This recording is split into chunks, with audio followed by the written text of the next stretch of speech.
All right, let's do this. It is, well, ho, ho, ho, and all that stuff. It is December 22nd, and we're going to make ravioli for Christmas Eve. Now, welcome to the Brown Paper Bag Show, where the perfect color of a cup of coffee is the color of a brown paper bag. It just means that you have to add as much cream as possible, because you guys who drink black coffee are insane. All right, enough of this, because my head is getting warm.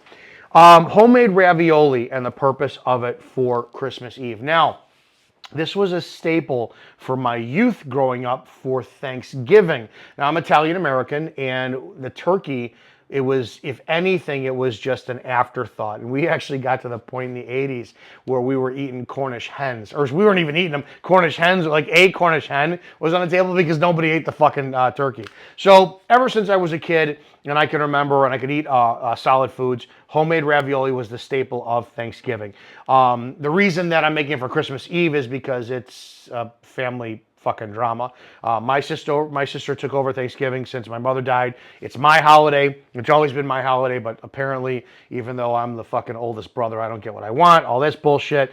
So, man, my stuffed shells are enough, and they're fucking not, is what it is. So fine. Until I take over Thanksgiving for, where I'm at, then it's going to be what she wants, whatever. So many of you with sisters understand that. So for Christmas Eve instead, I'm making a homemade ravioli, which doesn't stray too far from what I grew up with. It was always Thanksgiving overshadowed everything with food. And then when it came down to Christmas Eve, which is the major holiday in an Italian America's family, Christmas Day is kind of like a moot point. We focused more on the desserts for Christmas Eve. It was all about the cookies and everything afterwards. Main course was always mustacholi, not baked mustacholi, but just mustacholi and gravy and a giant salad, and then maybe some other sides. We really didn't do the Feast of the Seven Fishes. When we went to like my mother's extended family side, that was there, but not so much. I mean, there was a goat head one year. I think I was like 8. I walk in and I'm like, the fuck is it? Was a goat head, and I got like these distant aunts of mine picking off the meat of the goat's face. Oh, fucking traumatizing. It was cooked. But anyways, you Dagos and you Greeks are fucked up. It's ridiculous. But anyways, yeah, so I'm moving this tradition to Christmas Eve. It's as simple as that. Today's the 22nd. I want to make it not the day of and not the day before, but I want to make it 2 days before, because normally in my home growing up, we made them about a week prior to Thanksgiving, and then they would sit in the freezer. I want these to be fresh, but I want them taking enough time to set, right? So I'm going to make the dough in the second part. The first part is the filling. I make the dough afterwards because I don't want the dough to be out, and then I got to refrigerate the dough while I'm making this, and I want the dough to dry out. So make your filling first. Growing up, we had 3 types of filling. You had your meat first, and the meat was traditionally the same meat that would do meatballs, but that would go into the filling of the ravioli instead. There was ricotta cheese and there was spinach. I'm not making those this year. I'm making these for myself and a bunch of Metagons, the non-Italians. So I'm sticking only with the ricotta. I'm going to be making filling. This is crucial when you make a big feast. If you do not make enough for leftovers, what's the point?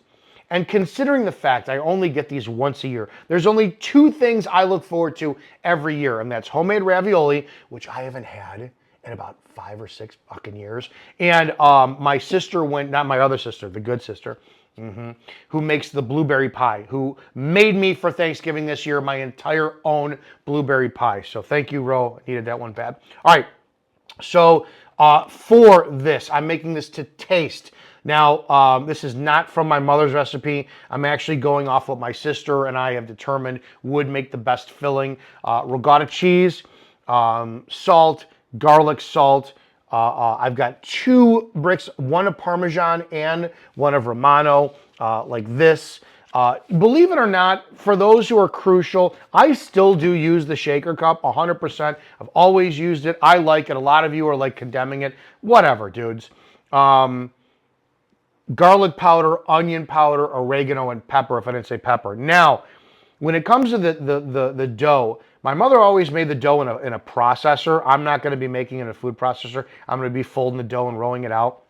She used to add potato flakes to hold them together better. I'm not doing it. I'm simply doing flour, egg, oil. I think that may be all I need to make the dough. That's it. My sister also told me, I'm going to try it, half of a yellow onion, not diced, but shredded like in the cheese grater, grated, to go into the filling. That actually sounds like a fantastic idea. I'm probably going to go less is more, and that's where that's going to be at. So this is going to be the filling first, then the dough. Christmas Eve, I'm going to take a big colander, and I'm going to make contadina tomato paste is my base for gravy. I do a 2-to-1, sometimes 2.5-to-1 ratio of water because I want a thicker gravy. A lot of you, you want to take the time to crush the tomatoes and do all that. That's fine. I don't like that because I don't like the acidity in it. I don't like the watery. I want a thick gravy. I have 20 links of, no, 10. I only have 10. I have 10 links of sausage that I'm going to chop. I'm going to cut them into like little pieces. Those are going to be made in or on Christmas Eve where it goes into the gravy, and that's got to cook for 3 hours. These will be refrigerated. And then I'll put them on the counter and they'll come up to room temperature and they go in the pot of boiling water when it's time to eat. They take about a minute to wind up cooking in the boiling water, and then you eat. So that's about it. It's very simple. This is just to taste. If you're not Italian, think about how you'd want something to taste for Italian, if you're Italian, and you just go from there. So, all right, we're going to start with the filling, and let's make some homemade ravioli. Do not forget to subscribe to the channel. Comment below. Let me know what Rachel and I are very curious to hear what you guys have for your traditions on Thanksgiving. I got to go there. Like her family is, her mother's from England, so I got to wear like the hat, and we're going to have like Christmas crackers and I guess Christmas pudding and all that. It's going to be really interesting, but I'm going to do my best to enjoy it, and I will. All right, so let's introduce some Italian-American culture into their lives and yours, and let's go. All right, so let's get into it. One of the first most time-consuming things that you're going to wind up doing is grating the cheese. I can't tell you it's a pain in the butt. I can't find the other one, but I had to ask, Rachel earlier. This is not good enough. Because you're going to be leaning into it. You need a cheese grater that looks like this. This one is not good enough as far as I'm concerned, because I'm the guy who has to grate the cheese. I don't separate them, meaning like it's not going to be, well, this is the Parmesan, this is the Romano. I'm putting them both in the same thing, and I want to grade all of them. So you're going to have some elbow grease ahead of you. I go for this side, and it is just on. Lean into it. This is what you do. This is why you get the guard of the muscle doing it. And you start to grade. And a lot of you, this is easier, right? But a lot of you are going to keep your cheese in the fridge for like a month before you even get to it. And you're going to be digging in there for that. So don't. Let it sit out and let it get room temperature before you grade. Coming from somebody who's a cheese grating expert, I'm telling you flat out, and I'm going to tell you, I bet you I'm going to need to go back to the store and buy 2 more. I'm going to have to send, hang on. We're going to do this right now. This and this, because she's got to go to the store. So this is what you do. When you go back, here, I need 2 more, please. This is what you do when your wife is out grocery store shopping. I want a ton of cheese. All right, so just so you get the gist, this is one of the biggest time-consuming processes. When it gets down to your fingers, don't let your, just don't get your fingers all chewed up on it. There's really, as far as I'm concerned, there's really no method to it. You just push in, then you grate up and down. And then you turn the other side. Push in, and you grate up and down. Yeah, it's not enough for me. I need more for that. All right, then you have a bowl too as well. And then you put all of your cheese in the bowl. Into a bowl, right? So I'm putting both of this into a bowl. And I think I got another one. Hang on. How the hell? There we go. That'll work. All right. This. Okay. Yeah, I'm gonna need. This is not enough. I need a ton of it. All right. All right. So that's that. Grade your cheese. Grade your cheese. Be careful. Watch your fingers. Put it on the counter. Let it get room temperature. If you've kept it in the fridge for the last couple of weeks, and now you're gonna make them, you need it room temperature because this. Otherwise, it'll take probably twice as long to grate and a lot more oomph putting into it. All right. Grade your cheese. Oh, I forgot. There's one part like when you get down to the very last of it. So you're getting really, really close, and you want some, because my first job was in a restaurant. Not that I had a grade cheese or anything. I had to, did I do prep work? No, I wasn't on the line. When you get down that last piece, right, and you're like, man, what's going to happen to my fingers and whatnot? This is literally what you do with these. That's it. That's what you do. I forgot to address that in case anybody was wondering about their fingers. All right. All right. All right, let's talk about it. Now, when you guys are going to be making this, you're going to need to be making it based on your taste and what you want, and understand that there's no real right, there's no real wrong. For most of us who make this, we want the nostalgia, right? We're looking for the nostalgia flavor of what we grew up with. It's as simple as that. When it comes to regatta or ricotta, whatever you you guys go to the restaurant. Can I have the manicotti, please? Hey, where's this capicola? Do you have this gardenia? Jardinier. Damn it. I have to ask her to bring some jardinier too. Hang on, now that you reminded me that. I got to do this. Hang on. Excuse me while we're doing this with you. Can you also pick up some mild jardinier? Thanks. All right, that's that. You're going to discover that when it comes to ricotta, it's got a base. It's got a flavor that you may not. It's creamy, right? It's not like if you just put this, the Parmesan Romano in your ravioli. You need something of substance in there, right? So you're going to go ahead and start with your base of ricotta, and you're gonna put it in your big bowl. I've got big bowls here, right? And then you are going to mix in lightly. I can't tell you, when it comes to putting things like oregano in there, garlic powder, salt, pepper, you want to take your time because it'll be overpowering. You can always put more in, you can't take it out, right? So start with less. So when you start to fold it and mix it in, you go ahead and you start to put in your seasoning and your cheese and your flavoring, and you slowly build up. You're going to be tasting this a lot to determine what you like. So I can't tell you a recipe, and I don't want to tell you a recipe because I don't want you to go out and say, oh, put a teaspoon of this in or a tablespoon of that. And I want you to put in what you think is going to be the flavoring that is important to you, and go from there. All right, so I'm going to be mixing this a lot. I'm going to start to add in, the things that I want in there. So pepper.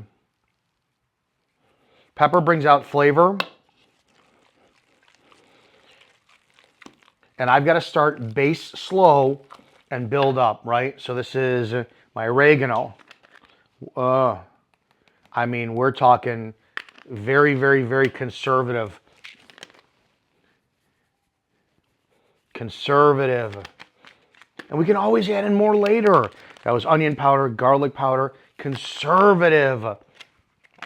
Salt you got to be careful with. You really do. And I've got the coarse sea salt, which is fine. I don't really want too much fine salt. Yeah, I'm not doing that much salt at all. Salt will ruin it. You have to be careful with what you're making it. So you're going to start putting stuff in and mixing it, and that was it. This is one of the biggest time consumers when you do this, because you're gonna have to go, okay, let's see. We got a long way to go. So we start there, we start adding it in, start mixing it in, and we feel from there. So take your time. If this takes you quite a while to do, don't be insecure about it. Take your time. All right, so after you have figured out what tastes best for you, I've got a ton of ravioli filling, and it's the taste I like it, right? Now, I also know that I can't make this overpowering because the gravy is still going to be the main flavor. You know, you're going to have the dough is going to be, it's mutable, right? Because you put whatever pasta gravy's on there or sauce, whatever you call it. This, I mean, I have this at a good, there's a couple things I didn't add. I did not add the onion. I put in 2 whole eggs in this. I forgot to include that. And then for taste-wise, yeah, this is where I want it. It's got a great Parmesan Romano flavor, both.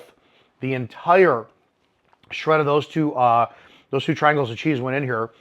Onion powder, garlic powder, pepper, a healthy amount of pepper. Pepper brings out flavor. Oregano, a decent amount of oregano, onion powder, garlic salt. I didn't go heavy on the garlic salt. Did not go heavy on the salt at all.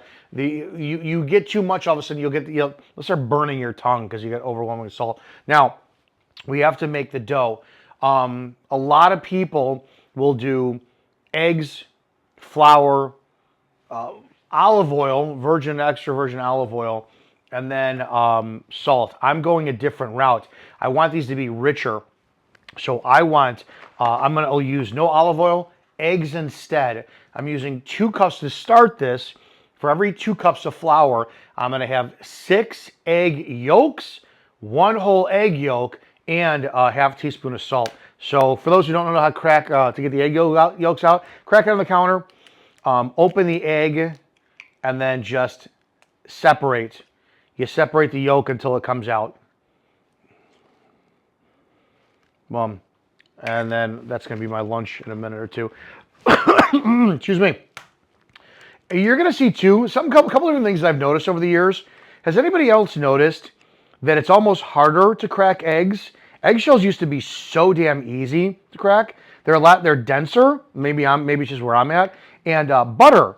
This is just random. Butter doesn't melt on the counter, especially Land O'Lakes or what's the other one? There's some other ones I haven't seen. I've heard this because they put too much palm oil in our butter, which I don't want in my system because isn't that more like margarine? If anybody is interested in a butter that actually softens up on the counter in like 20 minutes, believe it or not, it's Walmart's brand. Great value. I think that's what it is. Unbelievable. It just melts. I'm like, holy shit. So that's what we use here. This is 4. Separate our yolk. 5.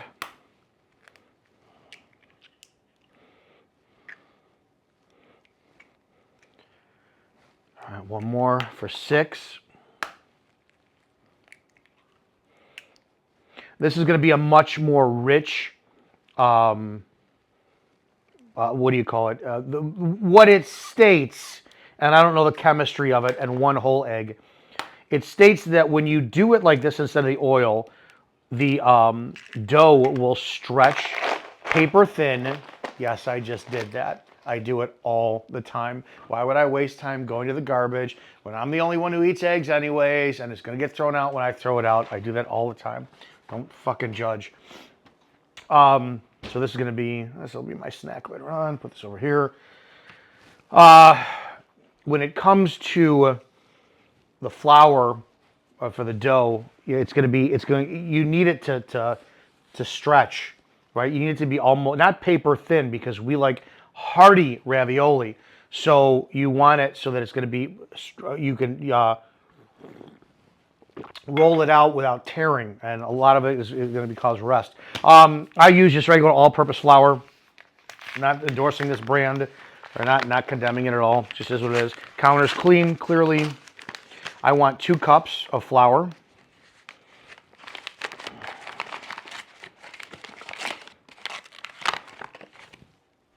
Now let's do the math on this. This is half a cup, all right.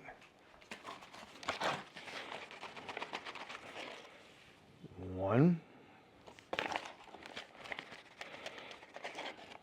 It's 1 cup.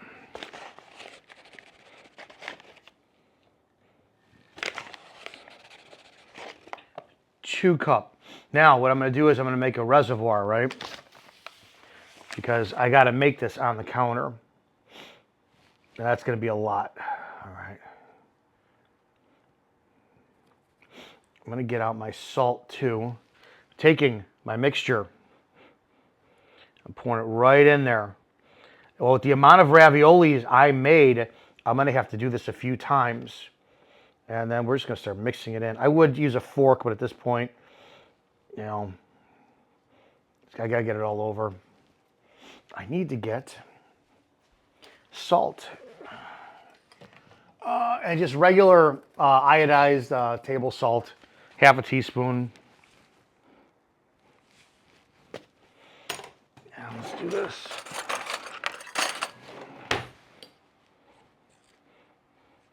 You got to work it in.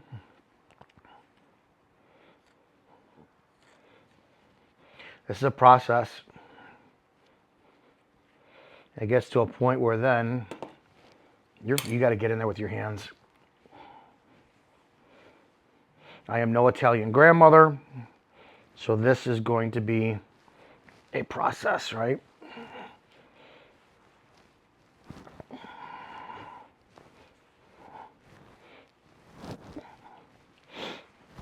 I'm going to have to do this several times.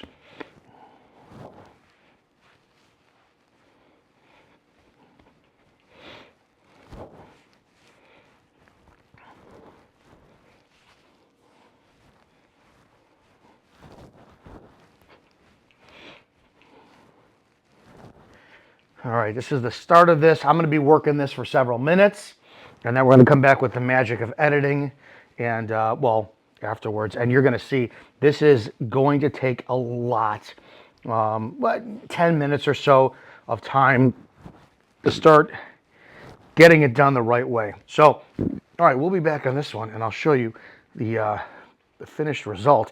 But I'm going to have to make 2 or 3 rounds of this, if you will. Because I want to make probably maybe 100 ravioli. We'll see how it goes. So I'm going to be doing this all damn day.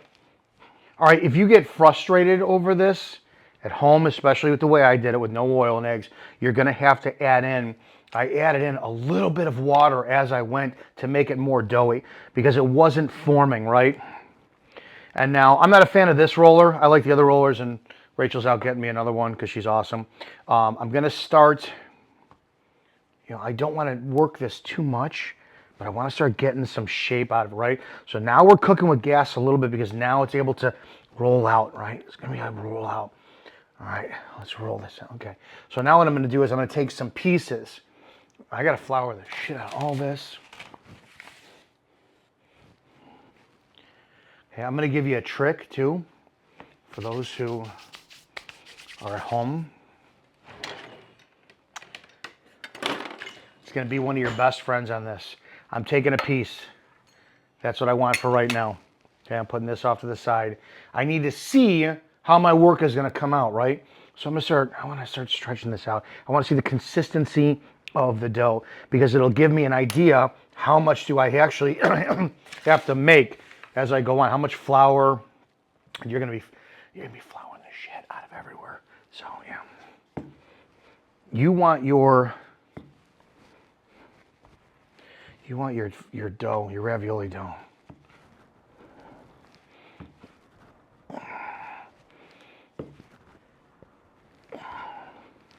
You want it to be thin. That's still too thick. You'll know. Right. Get a roller that's got that's on a spindle, if you will. Be easier for you. When you get to a point, you want to make it easier on yourself. Make a square. Take your excess dough, put it off the side. And you're going to start. Now, I'm going to show you how we do this just for an idea, right? I've got enough for I want to go bigger. So you know what? Let me do this. I'm going to make 2. This will make 2. Okay. I'm going to take my spoon. Okay. 1.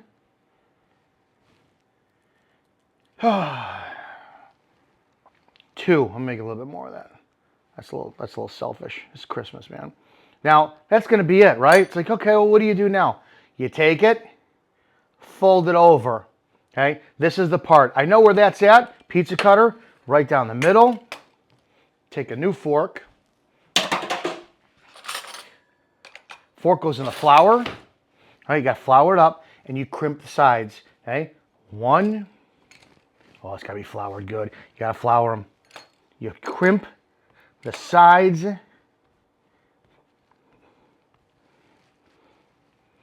Fold them over.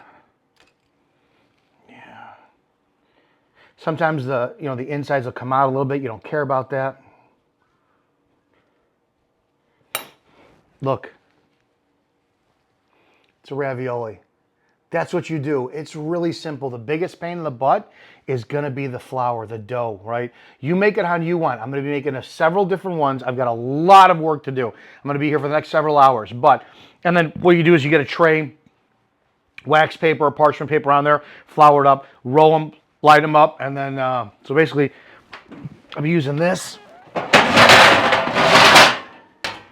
And I'll start putting them on here with parchment paper, lining them up. But I'm going to be doing the different type of flour too. I'll have the oil in the next batch to see how that goes. I have to find out what works best for me. This is new with no oil. It's not that bad so far, but it took a little bit of work with the water adding in there. You're going to have to figure it out on your own. So let's do this, and then we'll take a look at the end result later on. But so far, that's where we're at the dough making process. All right, and let's see. This is the finished result. This was about where am I at? About a little over 5.5 hours. Over 100 of them. Some of them I didn't like because the dough was way too thick, and I actually switched up to, I went back to, it was 2 eggs, 2 whole eggs, a tablespoon of olive oil, and a half teaspoon of salt for a regular with 2 cups of flour. But then you really have to determine how much flour to use because that was too thick and it was forming some dense ones, and I'm actually going to try it now in a little bit. This is over 100. So let's see, 1, 2, 3, 4, 5, 6, and the other one was 8 times 1, 2, 3, 4, 5, 6, 7. Whatever the math is on that, I've got over 100 done. This is one sheet, and then there's another sheet underneath it. That's it. We're gonna have a ton of leftovers. I'll show you the finished result with gravy on Christmas Eve, and that's it. Take your time. It's a pain in the butt. Again, this was just over 5 hours to do 100 of them, and it's worth it in the long run. So that's it. Check. We're gonna see in a couple days what it all looks like on a plate with some gravy and sausage, and we'll go from there. So I'm gonna clean up now because I'm a fucking mess. All right. So listen, we ate the ravioli. Not Thanksgiving. Christmas Eve came and went a week ago. It's New Year's Eve now. So I didn't plate it because we were too busy eating and getting stuff like pigs to actually show you what the end result was. But the end result was absolutely phenomenal. We went through 50 ravioli. I left 50 behind to freeze, and that's it. We've got more for tonight. So tonight being New Year's Eve, I'm going to continue ravioli, and I want to give you a little bit of insight to what I want for me, kind of combining 2 traditions. Now, normally what the plate was, it was ravioli, which I've got. These are the rest of what we have here. I'm just going to wind up putting them in a pot of water, heating them up, or I may microwave them, to be honest, since they're already cooked. And then it would be the gravy I make, and there was Italian sausage in it. Now, the Italian sausage I got was from Safeway out here in Sacramento, which